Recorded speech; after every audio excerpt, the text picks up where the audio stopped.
staunch Christian. He has a master's in business education, in business administration, human resource option from the University of Ghana. That tells you that he is already not he's already not inexperienced. He is very, very experienced with what we are talking about. Mr. Charles Twum has been the director of the Ghana Civil Aviation Training since December 2013. He's also served as the manager of the Ghana Civil Aviation Training Academy. He's been the resource manager, human resource manager for Ghana Civil Aviation Authority, and the management training consultant in the British Council. He's a member of the Global Advisory Board International. He is a member of the Human Resource Practitioners Association. He's a council member of Association of African Aviation Training Organizations and the vice president of Association of African Aviation Training Organizations. He's an adjunct lecturer of ABE in UK. These are a couple of the international presentations that he's been able to execute in his time. Best practices in ATO approval, aviation training challenges and opportunities, African aviation training roadmap, African aviation training financing, maximizing revenues in ATOs, and should ATO be run as a subsidiary and its accompanying challenges. Ladies and gentlemen, I don't want to waste any further time. I would hand over the reins to Mr. Charles Twum, who is going to educate us on how best we can localize the aviation and tourism sector for sustainable development. Mr. Charles Twum, if you're on the call, say hello to your guests, to the members online. Hello, Mr. Twum here. Thank you, sir. I love the power of your voice. I can't wait to hear from you already. I know that we are excited to hear from you. Sir, you have the call. Please take it away and educate us. Okay. Good morning once again. My name is Charles Twum. As I've been introduced by the MC, I just retired about 2 weeks ago, so I'm one of the most freshest retirees in the country. But, you know, since I have more time to do other things, I've taken upon myself and also taken the liberty to lead these particular discussions. Ladies and gentlemen, we'll go straight to the topic, that's localization of the aviation and tourism sector for sustainable development, and it will be delivered by Charles Twum. Before I proceed, I would like to take you through a little background, and I must say that with the background, I would like to say that the connectivity provided by international air transport facilitates the fast-growing global tourism industry. It is estimated that over half of international tourist travel to their destination by air. You must also recall that the tourism and aviation industry is one of the most global industries relying heavily on localization services to be successful. Today, international airlines are key promoters of globalization. This is a fact. No one can argue about it.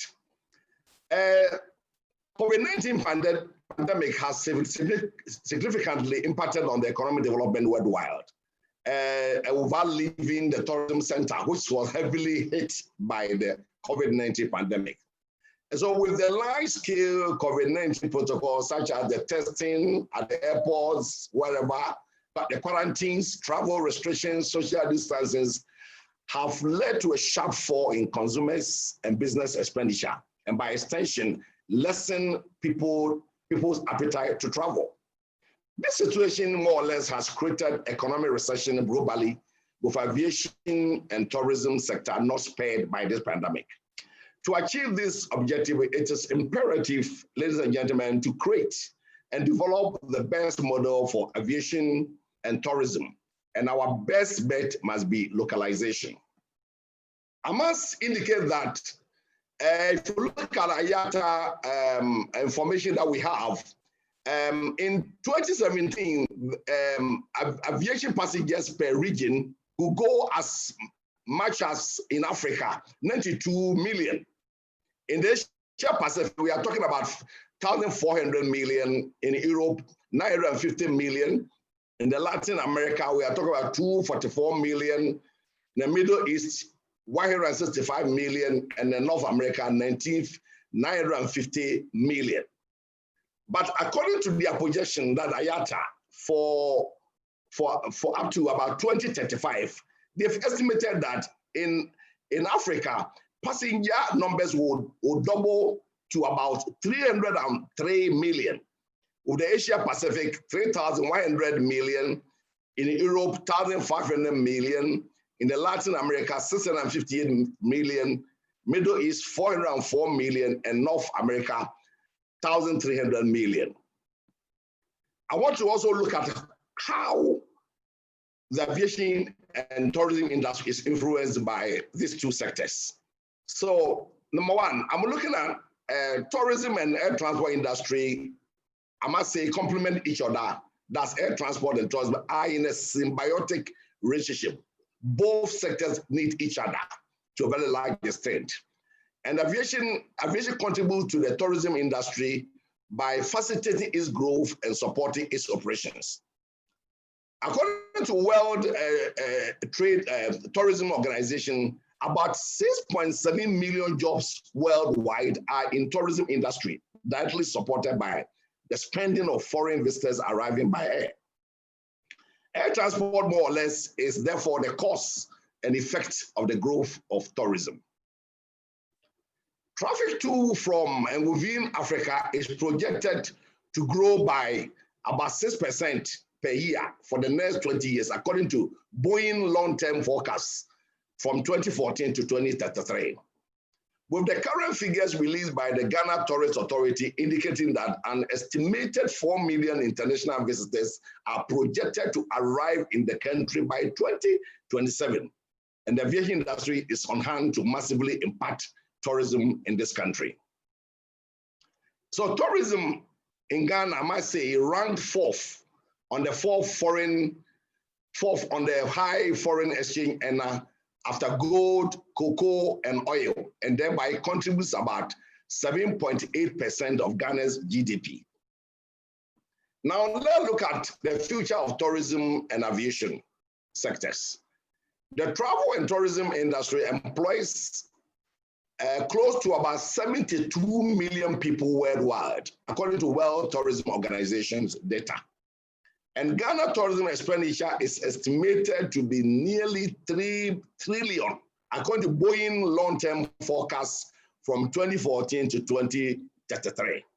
And therefore, tourism accounts directly for about 3.8% of world's GDP. The World Travel and Tourism Council also expects the tourism industry to employ more than 84 million people globally. So you can see the impact of the aviation on tourism and vice versa. But all these benefits and advantages that we have cannot go without some challenges. So at this juncture, I want to look at some key challenges facing the two industries or sectors. Number one is the fear of the COVID-19 pandemic, which has reduced the chances for people to even travel. And many travelers and tourists for now. Number two, they want to travel. One of the key things they consider is the flight tickets, hotels, airport charges, etc., before they decide otherwise. And it's a fact, it's a naked fact that prices of air ticket, hotels, airport and testing charges affect travelers to Ghana. So that's why key challenges. And lack of linkages between airline and tourism due to inability of the country to procure and manage its own national carrier.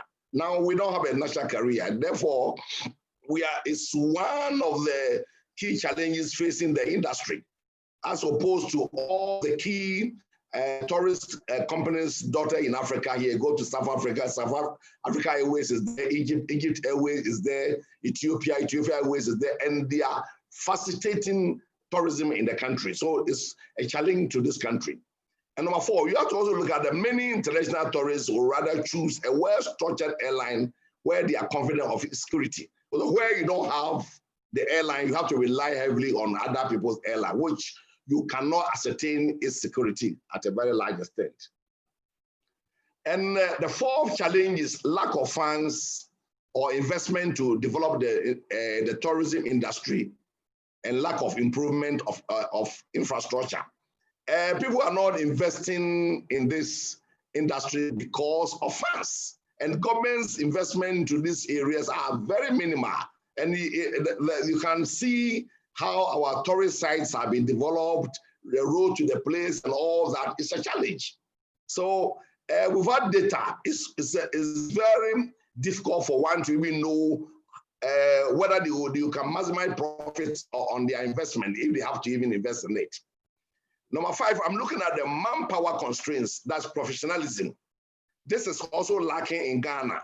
In spite of Ghana educational institutions offering HNDs and degree courses in tourism and other related programs, we still lack professionals to man this in the aviation, the tourism industry, and even the aviation industry. And side by side, we lack qualified staff to man the catering session, lodging, travel and tour guides, and more or less we lack capacity building, which is one of the challenges we have. And one other challenge is the poor institutional arrangements, that the separation of public and private sector institutions involved in tourism, coupled with the complications associated with it, that makes consensus building and partnership formation very difficult. There's a whole dichotomy between the Ministry of Tourism and the tour operators, what have you. Everybody's doing his own thing. But if you, which makes it a very big challenge. If you go to Egypt and Israel, for instance, you will find that the airlines, the tour operator, the hotel, they are working in a symbiotic relationship. So, which is benefiting all the industry and by extension, the tourist development sector of the economy. And another challenge is lack of data to support the tourist center. In Ghana, we don't have much data. If you really want to go to a place, do have enough data to see whether the need to support, invest in that area, or if you want to visit any tourist site, do have enough data on it. You'll be surprised. I visited Honolulu Airport, and they have a whole big room where every information about the area, the Maui island, every information printed, and you can have it to decide where exactly you want to go. So data is a key challenge to these industries. And a 6th one is limited understanding of the tourism industry. A lot of people think that tourism is restricted to main tourist sites that they know. But our culture, our cultural centers, our history, and are all not known by people. People have limited understanding. Even our own country here, we don't know much about the country's tourism potential or the area that we could even share or even visit.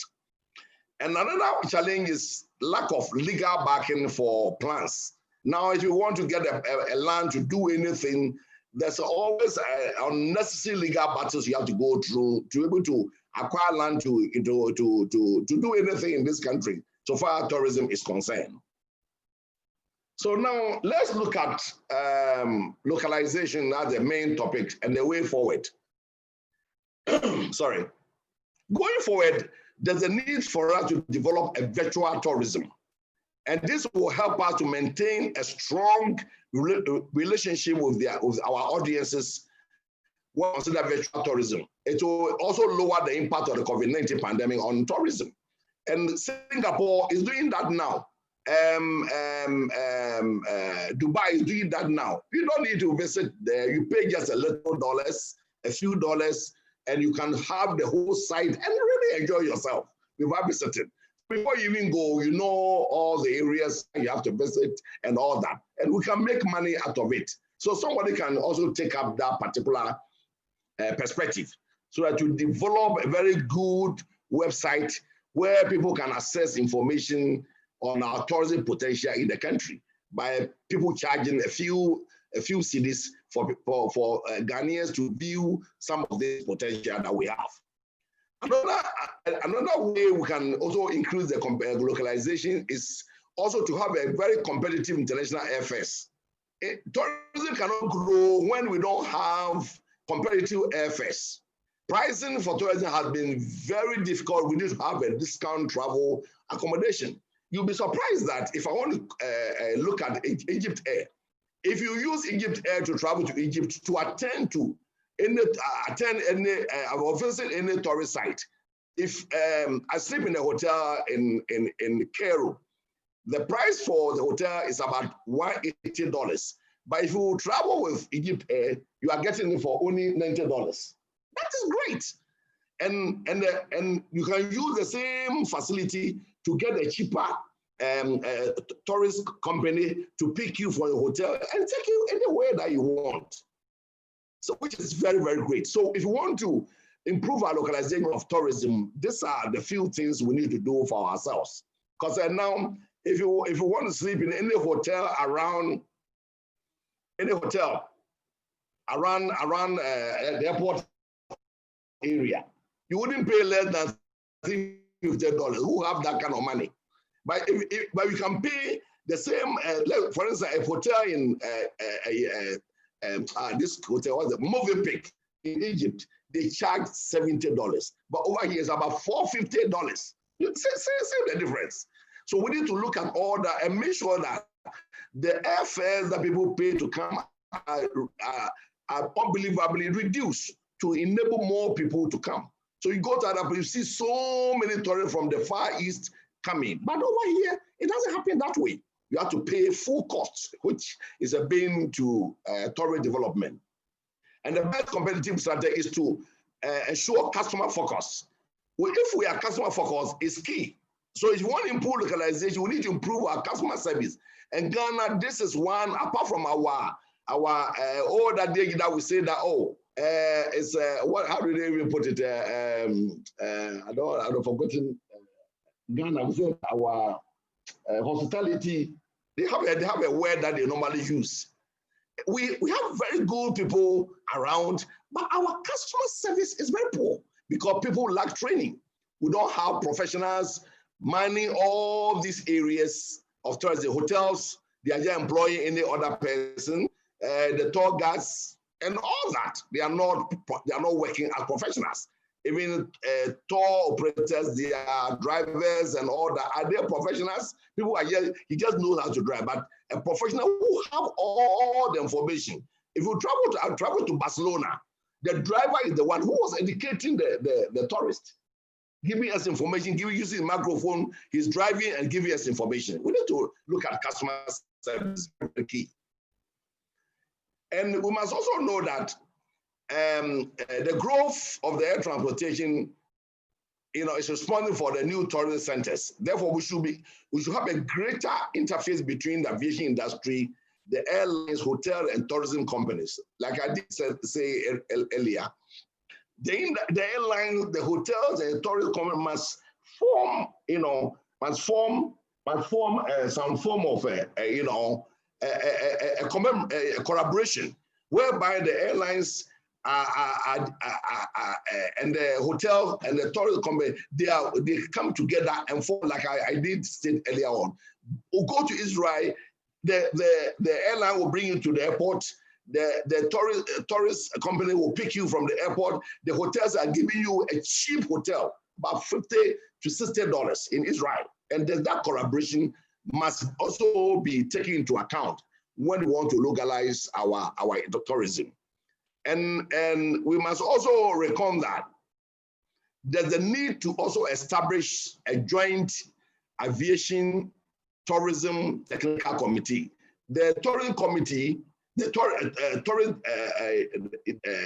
how do you call it, a ministry, and the Ministry of Aviation must come together to ensure that there's a local content improvement in our policy formulation and implementation. And I know Honorable Kofi Ada, he has put a committee of that nature in place, which they are working on. But I don't know how far they've gone, because they have been on this for the past 1 year, and I don't know whether they are really, they finished whatever they are supposed to do. So when there's a joint policy like that, we'll be able to work together, and both the tourism and the aviation industry will be able to sing together and do a good job.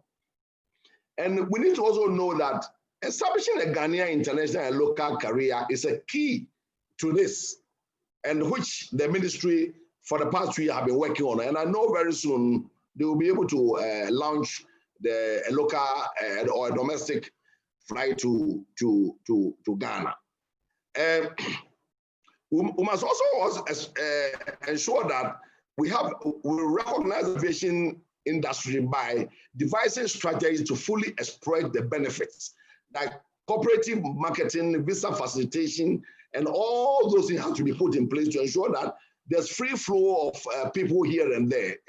Like they did the last year, the homecoming thing. I mean, people have to come to Accra here and take their visa, and it makes life very easy for travelers who want to come to Ghana and ensure that we boost our local industry for us. So I know the Minister of Tourism is doing that, and I'm sure subsequent, it shouldn't be a one-off activity. It should something that they should open up, that anybody who want to come to Ghana for tourism must come to Ghana, and there's visa on arrival, which I think now most companies are trying to encourage organizations to be able to do that to a very large extent. And member states and the aviation industry should also avoid imposing unjustified taxes, charges, and other levies on international aviation, which may also have negative impact on the competitiveness of the air transport and tourism. You must know that in West Africa here, Ghana's airport is very, very expensive. You know, if you look at the COVID-19 testing charge, we are charging $150, whilst others are charging $50. All this can impede people from coming. And the airlines, the charges that we have imposed on them, the charges the passenger have to pay is too much. We need to look at all this, and this thing can also be put in a policy that can help us to be able to develop our tourism industry to a very large extent. And all stakeholders, including government agencies, especially the media, they must invest time and resources in educating the general public about the various components of the tourism industry. So there must be a mass sensitization of our history, our culture, our tradition of this great country. This is lacking. The primary school students, they learn it in the school. But what about with adults? If you ask me, your child asks you, take me to Western region, where can I visit? I don't have much information. And all they have, last year when this program was taken to Western region, it was wonderful. We went to Axim, and I said, wow, so we have all these things here. It's great that we sensitize the general public. Journalists must take interest not only in politics, but in tourism activity, educating the people about some of this potential that this country has. And again, to improve on our localization of the tourism industry, we need to improve infrastructure. Access road to the tourist sites is none to write home about. You have to go on Untitled road for a very long time. Hotels very expensive, though electricity is not reliable. We haven't developed the cultural centers of our various traditional areas. We need to develop all that. And we must also advertise the beauty of this country and maintain the already existing sites. If we fly with Ethiopia Airlines, they have a documentary on their country, the tourist sites, where as you go, they always be playing it around. So by the time you get to the Addis Ababa, you know what is in that country. So we need to also advertise this country to a very large extent. We should be talking about it. There might be documentary every now and then. When there's a program, we'll show about 15 minutes documentary about Ghana, which we need to encourage that. And we must also ensure that our environment is clean enough, as far as the beaches. How can we defecate along the beaches and the tourist sites? We don't have a good potable water. There's no good toilet facilities and all that. We cannot boost the local tourism if we don't have all this in place. We need to ensure that we do that. For instance, the sites must be accessible. But now, if I want to go to Azim, I need to drive more than 8 hours or 9 hours to go to Azim. It means if I start off today, I'll get to Azim in the evening. A journey that I could have, if there's an aircraft I can use for just a day, go and do, look at places and come back. I have to spend the whole day traveling and spend the next day to go run. So I need 3 days in order to do this activity. But if there's an aircraft, you can just go there by 30 minutes, you are there, you go run and come back the same day. And that will also cut costs to a very large extent. Also, we need to also ensure that we train professionals to man the hotels, serve as tour guides, drivers of tour buses must all be educated, and they must be very professional. You know, last year we visited the monkey sanctuary in Takoradi. You'll be surprised. When we got there, they told us the one who to take us through the information, through the information on the site. It's a teacher in the school nearby. She was not even available. So a gentleman who has scribbled something on the paper how to take us through the history. It is not on. And the animals were there to see. We never saw them. It's a big of a problem. It all lies in the professionalism. We need to make sure that all these things are put in place to boost the local industries. And also high cost of travel to tourist destinations, entry rates, prices of souvenirs, you know, you need to spend so much money travel around. So if you want to visit Wa Mosque and you want to visit Azim, you have to go all the way to Azim, come back to Accra, then go back to Wa and all that. We need to make sure that all these areas are accessible by aircraft. And, you know, souvenirs that people come, they buy and take away. We need to look at all those, the way it is packaged. And, you know, where they sell them, immediately they see a foreigner coming to buy, people want to raise the price, you know, too much. We need to look at all that. In conclusion, I would like to state that it's a highly imperative that a serious-minded airline establish and implement safety management system in its operations. So there must be a zero tolerance for error before aviation is concerned. But if we have our own airline, we'll be able to ensure that. And safety is critical, is a critical issue when it comes to competitive advantage that Ghanaians have, airline market have to promote tourism industry. We need to look at all those things to a very high extent. And there must be the need for reliable and affordable air transport to both international and cross-border travels.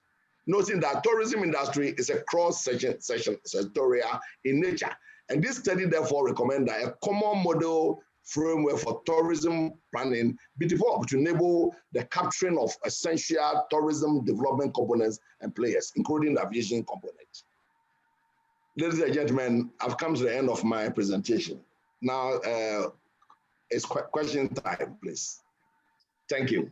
Thank you very much, Mr. Twum, for such a wonderful education on how we can localize our aviation and tourism industry. First question comes from Andrew Adam Corti. He's saying, good morning. Is it normal and prudent for industry players to increase their rates and price due to 6 months lockdown? Boss, your take. Yeah, it is not normal because during lockdown, who want to visit any tourist center? So if you increase it at your own peril because almost all the hotels were closed down, airlines were not coming. So you don't need to do that at that particular period. This is the time you need to lower prices. I took a hotel somewhere, and that hotel, in normal time, they charge about $250, but they were charging $70 in Ghana here. I was surprised. So it's rather has to come down to a very large extent. Thank you. Thank you, sir. Second question, would it be a good idea to advertise on an exterior of an aircraft the sites to visit? Would it be a good idea to advertise on an exterior of an aircraft? There's nothing wrong with that because those who manufacture and sell, they advertise it, and it's very easy. I don't think you breach any policy. The only problem is that if the airline is parked on the tarmac about to leave a particular country, you cannot have access to take pictures in and out. But when the aircraft is free, you have the opportunity to do that. Okay. Third question. Please, could this challenge of inadequate professional persons in the industry be a result of the expensive fees by the institutions? Not really, because ideally, yeah, people already doing tourism in the country without using all manner of people.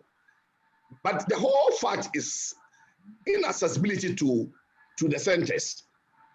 Recently, last year, I had a visitor from US who wanted to go to Cape Coast Castle. I mean, the prices, I called a few tourist companies, the price they were charging to take them there and back was so exorbitant. So it's not a question of professionalism, but rather the inaccessibility to these places and the means to go to those places. That has increased the prices to a very large extent. Yeah. Okay. Last question. Sir, please, in your opinion, what is preventing Ghana from achieving some of these good submissions and comparisons you have made, and who are the stakeholders that can make this happen? Yeah, I must say that Ghana has the potential, but you see, the Ministry of Tourism, the Tourism Development Company, the Ministry of Aviation, the tour companies, hotels, airlines have to come together, like I did indicate earlier. If you go to all those places that tourism is booming, these all stakeholders, they come together and they fashion up prices for airfares, prices to the tourist side, tourist buses. All these are reduced to a barest minimum to meet the pocket of everyone. So until they will come out with all this will coming together, it will not work. Because now each of them are doing their own thing. Minister of Tourism, I don't think they are talking to the stakeholders in the aviation industry. What have you? The tour operators, they are also doing their own thing. So everybody charge any price that they want. There's no policy. That's why I made the point that aviation and the tourism industry should have a policy. When they have started, if they're able to come out with a policy, I think some of these teething problems could be addressed to a very large extent. All right, sir. Thank you very much.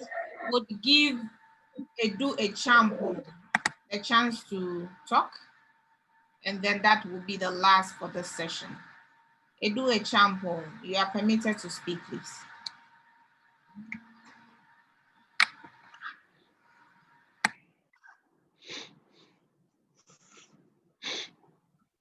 Hello, good afternoon. Good afternoon. Good morning. I just joined, so I don't think I have much to say, but I think we've not been able to harness our tourist potentials that we have in Ghana, especially Kakum and Israel, this Bakar at Cape Coast.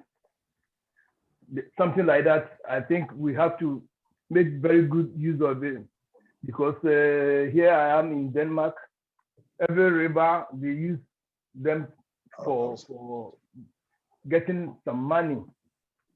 You put some ferry or boat on it for people to travel during the summertime, just to raise money for the tourist attractions. But I don't think we are making use of what we have in Ghana. What are we people doing to make sure the tourist attractions function as it's supposed to be? Thank you.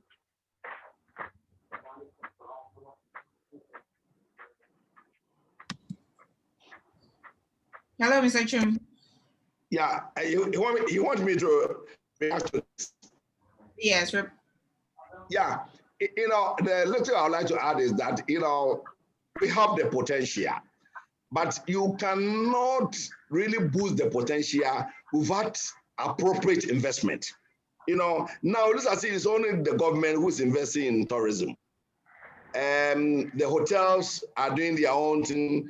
The tourist companies are also doing their own thing. The investment are scattered around, but we need to synchronize all these things together so that there will be appropriate investment to touch all these sectors within the tourism environment. Because, for instance, most of the tourist companies, you don't have your own buses. How do you buy a bus?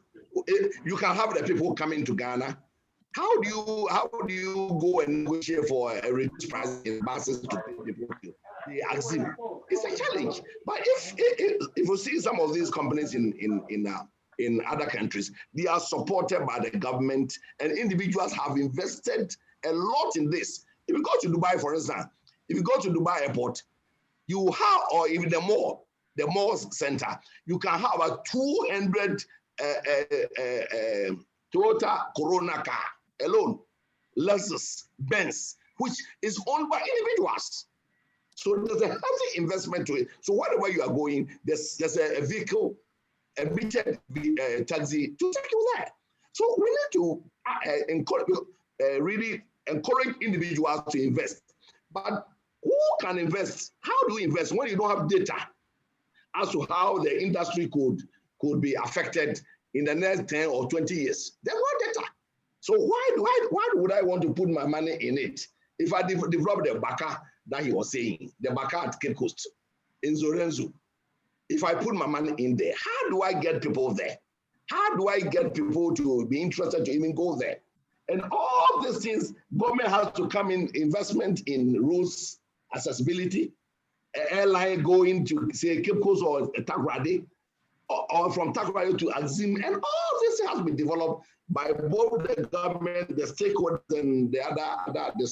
But if we are just putting a little things in it, I can't remember last year in your program, the World Bank gave about, I've forgotten the figure, is it $30 million to the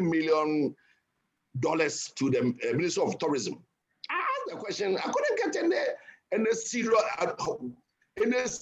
things the money to do. They said, somebody said it just for running training for who? Training who? Yeah, I remember. Exactly. Training who? Training the media people and who? But this thing could have been invested in some of the potential areas. Kakum, for instance, this thing could be invested there and we'll get a lot of returns. So, for instance, the government has to really do a great job in that area. And if they invest more, in Dubai, they have invested more in the tourism area. That contributes more than 85% to the economy. Egypt have done the same. You know, Israel is doing the same. They are making a lot. It is the first #1 earner, income revenue earner to these countries. So why can't you, if we want to get more, why don't we develop, invest more money into these areas in order to really make the benefits therefrom? So we need to invest in the industry.